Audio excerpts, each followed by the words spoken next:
Hello साथियों, नमस्ते, नमस्कार, प्रणाम। पीछे की क्लास में हम लोगों ने बात किया है बेसिक ग्रामर और बेसिक इंपॉर्टेंट वर्ड्स जो आपको इंग्लिश सीखने के दौरान हमेशा हेल्प करेंगे।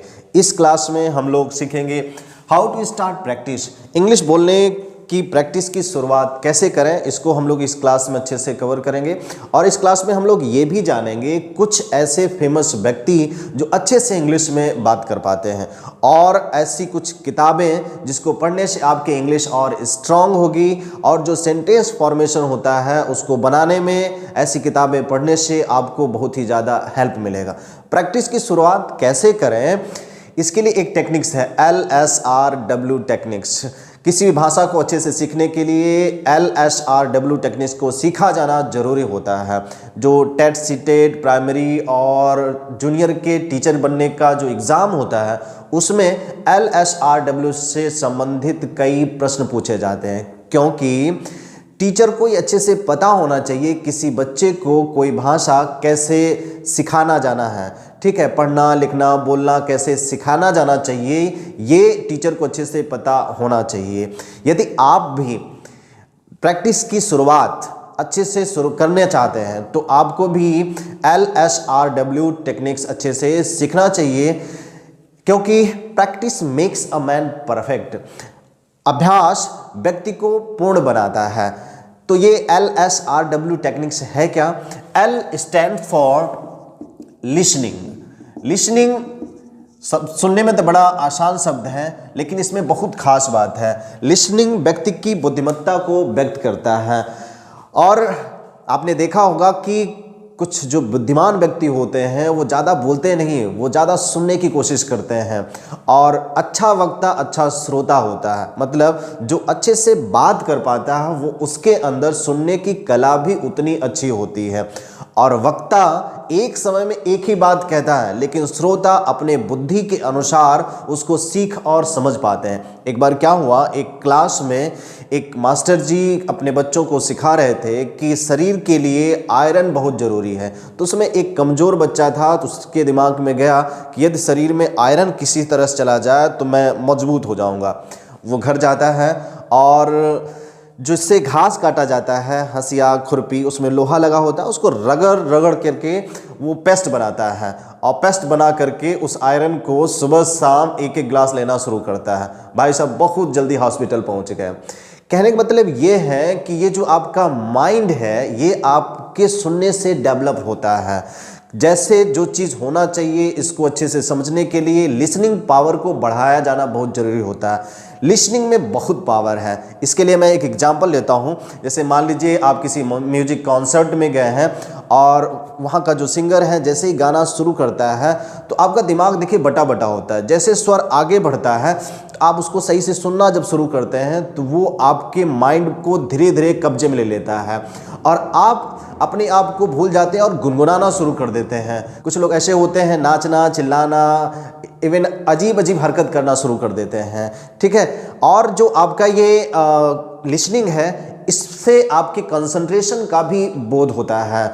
जैसे मान लीजिए आप जब किसी से फ़ोन पे बात करते हैं, किसी की आवाज़ सुनने के लिए आप बेताब होते हैं। जैसे ही वो आवाज़ सुनाई देती है आप सारी चीज़ें भूल जाते हैं, आप फुल्ली कंसंट्रेट हो जाते हैं।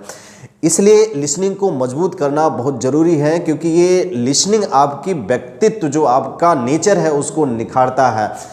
भाषा कैसे सीखा जाना चाहिए, लिसनिंग, जैसे कि जब घर में कोई बच्चा पैदा होता है तो क्या होता है, वहाँ का जो माहौल होता है उस वहाँ अनेक प्रकार की आवाज़ें होती, वो धीरे धीरे धीरे धीरे धीरे धीरे सुनता है। सुनने से क्या होता है कि उसका उस प्रकार का 2-2.5 साल में 3 साल में सबकॉन्शियस माइंड बन जाता है। जैसे हम लोगों की मातृभाषा क्या है, हिंदी है, तो हम लोगों को हिंदी पढ़ना लिखना पहले नहीं सिखाया गया, डायरेक्ट हम लोग बोलना शुरू किए। यदि आपकी मातृभाषा इंग्लिश हो तो आपको कुछ सीखने की ज़रूरत नहीं है, आप डायरेक्ट बोलना शुरू कर देंगे सुन सुन करके। यदि ऐसा नहीं है तो इस टेक्निक्स को अच्छे से सीखना ज़रूरी होता है। देखिए, अब यहाँ एक बात यह होती है कि अब लिसनिंग को स्ट्रॉन्ग कैसे करना है। यदि आप अब समझ गए हों कि लिसनिंग बहुत ही इंपॉर्टेंट कॉन्सेप्ट है बोलने के लिए, तो आप सोचेंगे चलिए जो अमेरिकन इंग्लिश होता है, ब्रिटिश इंग्लिश होता है, जर्मन इंग्लिश होता है, वहाँ के व्यक्तियों को सुनना शुरू कर देंगे आप, तो क्या होगा कि आप अच्छे से आपके माइंड का डेवलप नहीं हो पाएगा, क्योंकि हर जगह का एक्सेंट अलग अलग होता है। जैसे इंडिया में इंग्लिश बोलने का एक्सेंट दूसरा है, अमेरिका में दूसरा है, जर्मन में दूसरा है, और आपका फ्रांस में दूसरा है। तो आप क्या करेंगे, जहां आप पैदा हुए हैं वहां की जो मातृभाषा है उस एक्सेंट वाले व्यक्तियों को चूज करना है अपने इंटरेस्ट के अनुसार। जैसा आपका इंटरेस्ट होगा उस हिसाब से उन व्यक्तियों को चूज करिए जो आपके लिए आइडियल हो, फेमस हो, ठीक ना। उनको सुनने से क्या होगा कि आप उनकी बात को अच्छे से समझ पाएंगे। मैं थोड़ा सा आपकी यहाँ हेल्प करता हूँ। जैसे मान लीजिए कि आप आध्यात्मिक प्रवृत्ति के हैं, तो जो स्पिरिचुअल व्यक्ति हैं जैसे गौर गोपाल दास और सदगुरु, ये बहुत अच्छे से इंग्लिश में बात करते हैं। ये जरूरी नहीं है इनको मैं फॉलो करता हूँ, और भी लोग हो सकते हैं, ठीक ना, जिसकी भाषा आपको समझ में आ जाए। और अगर आप पॉलिटिकल हैं, थोड़ा सा आपको राजनीति में अगर आपका इंटरेस्ट है, तो एक व्यक्ति हैं शशि थरूर, कांग्रेस पार्टी के लीडर हैं ये शशि थरूर। ये बहुत अच्छे से इंग्लिश में बात करते हैं, आपको इनको सुनना चाहिए। और यदि आप फिल्म देखते हैं तो ऐसे एक्टर या एक्ट्रेस जो अच्छे से इंग्लिश में बात करते हैं, वो जैसे कि आपका एक व्यक्ति है करण जौहर।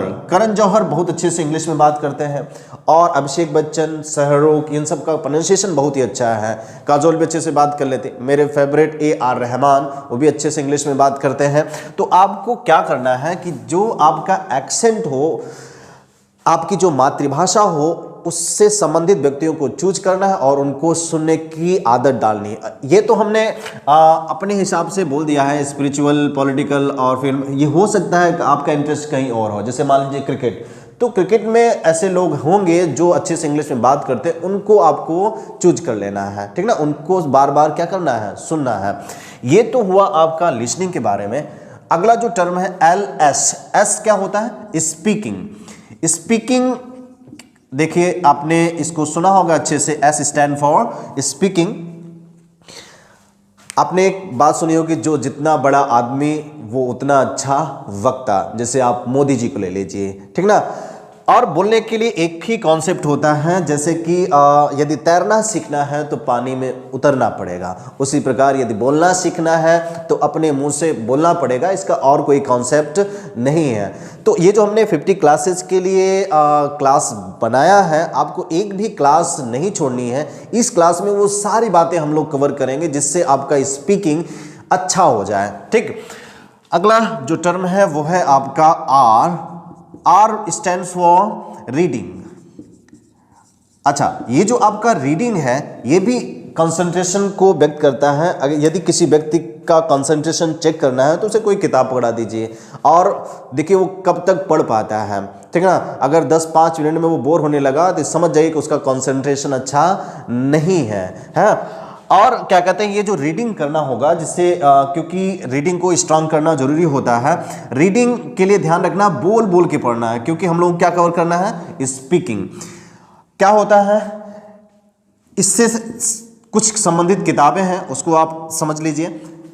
यदि आप बिगनर हैं तो आपको कॉमिक बुक्स पढ़ना चाहिए। कॉमिक बुक्स क्या होता है, कॉमिक का मतलब होता है चित्रकथा। मतलब कोई पिक्चर दिया होता है, उस पिक्चर के बिहाफ पे उससे संबंधित बातों को कहानी के रूप में लिखा गया होता है। तो उस पिक्चर को आप देखेंगे तो समझ जाएंगे कि उसमें उस जो पैसेज है उसमें लिखा क्या है, ठीक ना। तो आपको शुरुआत यहाँ से जब करेंगे तो आप अच्छे से इंग्लिश पढ़ना शुरू कर सकते हैं। और उसके बाद जब आप ये समझना शुरू कर दें तो आपको मिस्टीरियस नॉवेल पढ़ने चाहिए, मिस्टीरियस नॉवेल, ठीक है। ये पढ़ने से फायदा क्या होगा आपका, इसमें खास बात ये होती है कि जब आप एक पेज पढ़ेंगे तो उसमें कहानी इस तरह से लिखी गई होती, आप उत्सुक हो जाते हैं अगला पेज पढ़ने के लिए, ठीक ना। तो इससे क्या होगा, आपकी जो रीडिंग होगी ना बहुत ही ज़्यादा स्ट्रांग होगी। और एक बात ध्यान रखेंगे, मोटी मोटी किताबें नहीं लेंगे, जितनी पतली किताबें हो सके उतनी पतली किताबें लेनी है, क्योंकि आपको अपनी रीडिंग इंप्रूव करना है, किताबें पढ़ना नहीं है, ठीक ना। अब दूसरी बात क्या है कि जब आप ये समझना शुरू कर देते हैं तो आपको ना अगले स्टेप पे बायोग्राफीज पढ़ना चाहिए।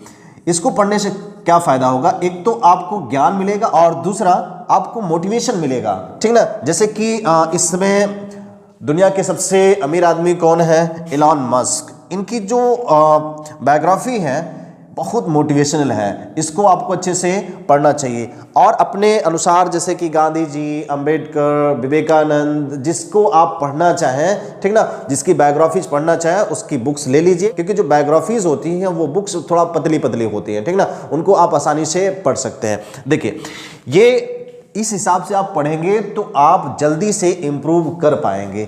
और जो हमने कोर्सेज बनाया है इससे क्या होगा कि जो आपकी फ्लुएंसी होगी वो बहुत अच्छी हो जाएगी। और इसके बाद जब ये आप कवर कर लें तो आप हमेशा न्यूज़पेपर पढ़िए, इससे सब कुछ आपका कवर होता रहेगा। ओके, अगला जो है आपका next word that is W, what it mean, writing. अब एक बात समझना है, सबसे टफ टास्क ये होता है। क्यों? क्योंकि जितने भी बड़े एग्जाम हैं जैसे IAS, PCS, इवन जो आप एकेडमिक एग्जाम जो होते हैं हाई स्कूल, इंटर, ग्रेजुएशन, सब में देखिए लास्ट में लिखना पड़ता है। क्यों? लिखने से क्या होता है, सब कुछ आ जाता है, ठीक ना, सब कुछ समझ में आ जाता है कि वो भाषा आपको आती है अथवा नहीं आती है। आपने कभी न कभी कुछ न कुछ लिखा होगा जरूर, जैसे शायरी, कोई पोएम। तो मान लीजिए आपको शायरी लिख रहे हैं तो आप ध्यान दीजिए क्या कहते, एक बार लिखा वो सही नहीं लगा आपको, फिर शब्द बदला, फिर शब्द बदला, फिर वाक्य बदला, किसी से बात किए, फिर दोबारा लिखा, तिबारा लिखा, तब जा करके एक तो छोटी सी शायरी तैयार हो पाती है। तो लिखना सबसे टफ टास्क है, इसको हम लोग आगे की क्लास में अच्छे से कवर करेंगे।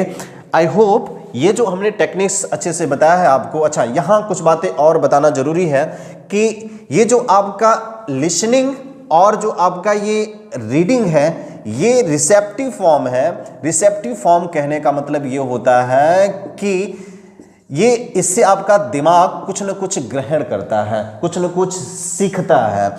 मतलब जब अपने आप अपनी स्किल को बढ़ाना होता है तो आपको ध्यान रखना है ये आना चाहिए और रीडिंग आना चाहिए। और जब आपको बोलना हो, ठीक ना, एक्सप्रेस करना है, तो ये जो आपका दो पार्ट है, स्पीकिंग और आपका ये राइटिंग, इसे एक्सप्रेसिव फॉर्म कहा जाता है। एक्सप्रेसिव फॉर्म मतलब कि अपनी बात को एक्सप्रेस करने के लिए दो तरीका है, या तो आप बोल के करिए या तो आप लिख के करिए। चलिए यहाँ पे मैं एक बात और कवर करता हूँ। आपको ध्यान रखना है कि ये लिसनिंग, स्पीकिंग, रीडिंग और राइटिंग अलग अलग नहीं करना है, ठीक ना, आइसोलेटेड फॉर्म में नहीं करना है, इसको इंटीग्रेटेड फॉर्म में करना है। इंटीग्रेटेड कहने का मतलब ये होता है कि सबको मिला के करना है। ऐसा नहीं कि पहले आप लिसनिंग करें, स्पीकिंग करें, रीडिंग करें, राइटिंग करें अलग अलग, तो अच्छा नहीं रहेगा। आप एक ऐसा रास्ता चूज करिए जिसके अंदर ये सारा कुछ आ जाए। ओके, इस क्लास में हम लोग यहीं तक कवर करेंगे।